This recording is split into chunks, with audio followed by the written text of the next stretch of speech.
नमस्कार, दिन भर की बड़ी खबरों में आपका स्वागत है। मैं हूं शिवानी। आज की खबरों में बात होगी अडानी को भेजो जेल, सदन में आग बबूला हुए राहुल कांपने लगे मोडानी की। वहीं तेजस्वी नीतीश के इशारों में हुई बात, धधक उठी बिहार की राजनीति की और सीएम कुर्सी छीनने पर भावुक हुए शिंदे। क्या महाराष्ट्र में होगा खेला की? साथ ही ईवीएम नहीं बैलेट से चुनाव पर सुप्रीम कोर्ट का चौंकाने वाला फैसला की। इधर पुराने मूड में उतरे केजरीवाल, अमित शाह को बड़ा झटका की। इसी के साथ आज दिन भर की सभी बड़ी और प्रमुख खबरों को जानेंगे विस्तार से। उससे पहले एक नजर सुर्खियों पर। वक्फ संशोधन बिल में जेपीसी की 4 महीने में 8वीं मीटिंग। दाऊदी बोहरा समाज की मांग, हमें इसके दायरे से बाहर रखा जाए। संसद सत्र का दूसरा दिन आज अडानी मुद्दे पर लोकसभा में जमकर हुआ हंगामा। राहुल गांधी बोले उन्हें जेल में होना चाहिए सरकार, लेकिन उसे बचा रखी है। महायुति की जीत की शिवसेना, यूबीटी ने बताया लकी ड्रॉ। मुखपत्र सामना में कहा ईवीएम है तो मुमकिन है। सदन में तेजस्वी और नीतीश की इशारों में हुई बातचीत। नेता प्रतिपक्ष बोले हमारी इसी अंदाज में बात होती रहती है, बूझे वाला सब बूझता है। एकनाथ शिंदे बोले भाजपा का सीएम हमें मंजूर, पद की लालसा नहीं। जब मुख्यमंत्री था तब मोदी मेरे साथ खड़े रहे, जो फैसला लेंगे स्वीकार होगा हमको। हिमाचल सीएम की अमित शाह से हुई मुलाकात। आपदा से हुई तबाही की भरपाई के लिए मांगेंगे आर्थिक मदद। कांग्रेस हाईकमान से भी मिलेंगे। याचिकाकर्ता ने कहा ईवीएम नहीं तो बैलेट पेपर से चुनाव हो। सुप्रीम कोर्ट बोला पार्टियों को दिक्कत नहीं, आपको है। ऐसे आइडियाज कहां से लाते हैं आप? सुप्रीम कोर्ट बोला आरक्षण के लिए धर्म परिवर्तन संविधान से धोखा। क्रिश्चियन धर्म अपनाया, अब नौकरी के लिए हिंदू होने का दावा सही नहीं। हेमंत सोरेन अकेले लेंगे शपथ। मंत्रिमंडल का विस्तार बाद में। राहुल गांधी, शरद पवार, ममता बनर्जी सहित 10 पार्टियों के 18 नेता इसमें होंगे शामिल। संभल बवाल में पत्थरबाजों से वसूली होगी। मंत्री ने कहा उपद्रवियों के पोस्टर लगेंगे। काजी की अपील, जुमे को जामा मस्जिद न आए। लोगों ने चाहा तो एक दिन मैं भी संसद में होऊंगा। प्रियंका गांधी की जीत पर बोले रॉबर्ट वाड्रा। पूर्व सीजेआई चंद्रचूड़ बोले अदालतें विपक्ष का रोल नहीं निभाती। राहुल ने कहा था हम मीडिया और न्यायपालिका की तरफ से काम कर रहे हैं। मोदी बोले संविधान में आपातकाल देखा और इसका सामना किया, ये इसकी ताकत। सीजेआई बोले जज का रोल अक्सर तलवार की धार पर चलने जैसा। दहशत में पूरी दिल्ली, केजरीवाल पर अमित शाह का बड़ा हमला। कानून व्यवस्था पर उठाए सवाल। कांग्रेस के बाद शरद पवार की एनसीपी ने भी किया ईवीएम का विरोध। कहा शक न हो इसीलिए छोटा चुनाव जिता देते हैं। ममता बनर्जी के आसपास के लोग उनके शुभचिंतक नहीं। टीएमसी विधायक कबीर ने बयान से खड़ा किया नया विवाद। दिल्ली के पूर्व मंत्री कैलाश गहलोत ने दिल्ली विधानसभा की सदस्यता से दिया इस्तीफा। उच्च सदन की बनी रहे गरिमा, फैसलों का हो सम्मान। सभापति धनखड़ ने कहा नियमों से उठाए जाए मुद्दे। अश्विनी वैष्णव बोले वल्गर कंटेंट रोकने के लिए सख्त कानून बने। जहां से ये कंटेंट आ रहा वहां की और हमारी संस्कृति में बहुत अंतर। 230 अंक चढ़कर 80,234 पर हुआ बंद। निफ्टी में भी 80 अंक की तेजी रही। अडानी इंटरप्राइजेज का शेयर आज 11% चढ़ा। चलिए अब जानते हैं बड़ी और प्रमुख खबरों को विस्तार से। उससे पहले वीडियो को लाइक करें, साथ ही आपसे रिक्वेस्ट खबरों को आखिर तक जरूर देखें। वक्फ संशोधन बिल में जेपीसी की 4 महीने में 8वीं मीटिंग। दाऊदी बोहरा समाज की मांग, हमें इसके दायरे से बाहर रखा जाए। जी हां, बता दें कि आज वक्फ विधेयक के लिए बनाई गई जेपीसी यानी कि ज्वाइंट पार्लियामेंट कमेटी की 8वीं बैठक आज दिल्ली में हुई। जेपीसी में शामिल सांसद बैठक में शामिल होने के लिए पहुंचे। आपको बता दें कि बीते 4 महीने में ये 7वीं बैठक हो चुकी है। इससे पहले 5 नवंबर को हुई 7वीं बैठक में दाऊदी बोहरा समुदाय ने मांग रखी थी कि उसे वक्फ बोर्ड के दायरे से बाहर रखा जाना चाहिए, क्योंकि वक्फ विधेयक उनके विशेष दर्जे को मान्यता नहीं देता है। संसदीय समिति में शामिल विपक्षी सांसद लोकसभा अध्यक्ष ओम बिरला से मिलकर पैनल के अध्यक्ष और भाजपा सांसद जगदंबिका पाल पर विपक्ष की राय लिए बिना एक तरफा फैसला लेने का आरोप लगा चुके हैं।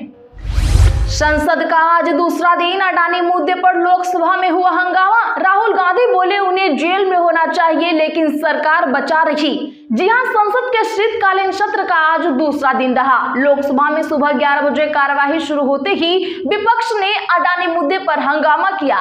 12 बजे दोबारा कार्यवाही शुरू हुई तो फिर हंगामा हुआ। विपक्ष ने यूपी के संभल में बवाल का मुद्दा भी उठाया, जिसके बाद लोकसभा और राज्यसभा दोनों को 28 नवंबर तक के लिए स्थगित कर दिया गया है। राहुल गांधी ने संसद के बाहर कहा कि अडानी पर अमेरिका में 2000 करोड़ की रिश्वत देने का आरोप है। उन्हें जेल में होना चाहिए, लेकिन मोदी सरकार उन्हें बचा रही है। दरअसल 21 नवंबर को यूनाइटेड स्टेट्स अडानी ऑफिस की ओर से कहा गया था कि अडानी ने भारत में सोलर एनर्जी से जुड़ा कॉन्ट्रैक्ट हासिल करने के लिए भारतीय अधिकारियों को $265 मिलियन करीब 2200 करोड़ रुपए की रिश्वत दी या देने की योजना बना रहे थे। उधर प्रियंका गांधी 28 नवंबर को सांसद पद की शपथ लेंगी। वह केरल के वायनाड से सांसद हैं। आज उन्हें जीत का सर्टिफिकेट मिला है। महायुति की जीत को शिवसेना यूबीटी ने बताया लकी ड्रा। मुखपत्र सामना में कहा ईवीएम है तो मुमकिन है। जी हां, बता दें कि महाराष्ट्र में विधानसभा चुनाव के नतीजे आने के बाद से महाविकास अघाड़ी की तरफ से इलेक्ट्रॉनिक वोटिंग मशीन के मुद्दे पर विवाद जारी है। कांग्रेस शरद पवार के नेतृत्व वाली राष्ट्रवादी कांग्रेस पार्टी से लेकर उद्धव ठाकरे के नेतृत्व वाली शिवसेना तक ईवीएम पर सवाल खड़े कर रही है। अब शिवसेना यूबीटी ने आज अपने मुखपत्र सामना में महाराष्ट्र विधानसभा चुनाव को लेकर टिप्पणी की है। पार्टी ने चुनाव में महायुति की जीत को बम्पर लकी ड्रॉ करार दिया है। सामना के संपादकीय लेख में कहा गया है कि ईवीएम है तो मुमकिन है। शिवसेना यूबीटी ने सामना के जरिए ईवीएम पर निशाना साधते हुए कहा कि अमेरिकी अरबपति एलन मस्क ने हाल ही में भारत में हुए चुनाव में वोटों की गिनती की रफ्तार की तारीफ की और अपने देश के राष्ट्रपति चुनावों में वोटों की गिनती की रफ्तार से इसकी तुलना की। लेकिन आम भारतीय भी ईवीएम के काम करने के तरीके से हक्का बक्का है। मुखपत्र में कहा गया है कि मस्क ने खुद ही कुछ महीने पहले कहा था कि ईवीएम को हैक किया जा सकता है। क्या आपको भी ईवीएम पर विश्वास नहीं है? कमेंट में हाँ या ना जरूर लिखिए। सदन में तेजस्वी और नीतीश की इशारों में हुई बात। नेता प्रतिपक्ष बोले हमारी इसी अंदाज में बात होती रहती है, बूझे वाला सब बुझता है। दरअसल बिहार विधानसभा के शीतकालीन सत्र के तीसरे दिन विपक्ष ने सदन के बाहर जोरदार हंगामा किया, लेकिन सदन के अंदर का नजारा कुछ अलग था। सीएम नीतीश और नेता प्रतिपक्ष की इशारों में बातचीत हुई। अंदर की बातचीत की चर्चा बाहर भी खूब हुई। दरअसल बता दें कि सदन में तेजस्वी यादव ने सीएम नीतीश के बंडी यानी कोटी की तारीफ की। इसके बाद नीतीश कुमार ने भी तेजस्वी का हालचाल इशारों में हाथ घुमाकर पूछा। बिहार विधानसभा में पहले हाफ में प्रश्न उत्तर काल चला था। इसी दौरान विपक्ष की तरफ से सवाल पूछा गया। मंत्री अशोक चौधरी जवाब दे रहे थे। इसी दौरान तेजस्वी और नीतीश के बीच इशारों में बातचीत हो रही थी। सीएम ने नाक पर इशारा करते हुए तेजस्वी से सवाल किया। अपनी सीट पर बैठे तेजस्वी यादव ने सीएम के इशारों को समझा और उन्होंने भी इशारों में जवाब दिया। इसके बाद दोनों हंसने लगे। याचिकाकर्ता ने कहा कि ईवीएम से नहीं बैलेट से चुनाव हो। सुप्रीम कोर्ट बोला पार्टियों को दिक्कत नहीं, आपको है। ऐसे आइडियाज आप कहां से लाते हैं? बता दें कि सुप्रीम कोर्ट ने इलेक्शन में बैलेट पेपर पर वोटिंग सिस्टम को दोबारा शुरू करने की मांग करने वाली याचिका आज खारिज कर दी। जस्टिस विक्रम नाथ और जस्टिस पीवी वराले की बेंच ने याचिकाकर्ता से कहा ईवीएम से पार्टियों को कोई दिक्कत नहीं है, आपको क्यों है? ऐसे आइडियाज आप कहां से लाते हो? इस पर याचिकाकर्ता के पॉल ने कहा चंद्रबाबू नायडू और वाईएसआर जगन मोहन रेड्डी जैसे नेताओं ने भी इलेक्ट्रॉनिक वोटिंग मशीन से छेड़छाड़ पर सवाल उठाए हैं। बेंच ने कहा चंद्रबाबू नायडू या जगन मोहन रेड्डी जब चुनाव हारते हैं तो कहते हैं कि ईवीएम से छेड़छाड़ होती है और जब वे जीतते हैं तो वे कुछ नहीं कहते हैं। हम इसे कैसे देख सकते हैं? हम इसे खारिज कर रहे हैं। ये वो जगह नहीं है जहां आप इस सब पर बहस करें। आप इस राजनीतिक क्षेत्र में क्यों आ रहे हैं? आपका कार्य क्षेत्र बहुत अलग है। बता दें कि पॉल ऐसे संगठन के अध्यक्ष हैं जिसने 3 लाख से अधिक अनाथों और 40 लाख विधवाओं का रेस्क्यू किया है। डर के साए में पूर्वी दिल्ली, केजरीवाल का अमित शाह पर बड़ा हमला, कानून व्यवस्था पर उठाए सवाल। बता दें कि आम आदमी पार्टी के संयोजक और दिल्ली के पूर्व मुख्यमंत्री अरविंद केजरीवाल ने कानून व्यवस्था को लेकर सवाल उठाए हैं। केजरीवाल ने एक्स पर पोस्ट कर लिखा कि दिल्ली में हर तरफ डर और असुरक्षा का माहौल है।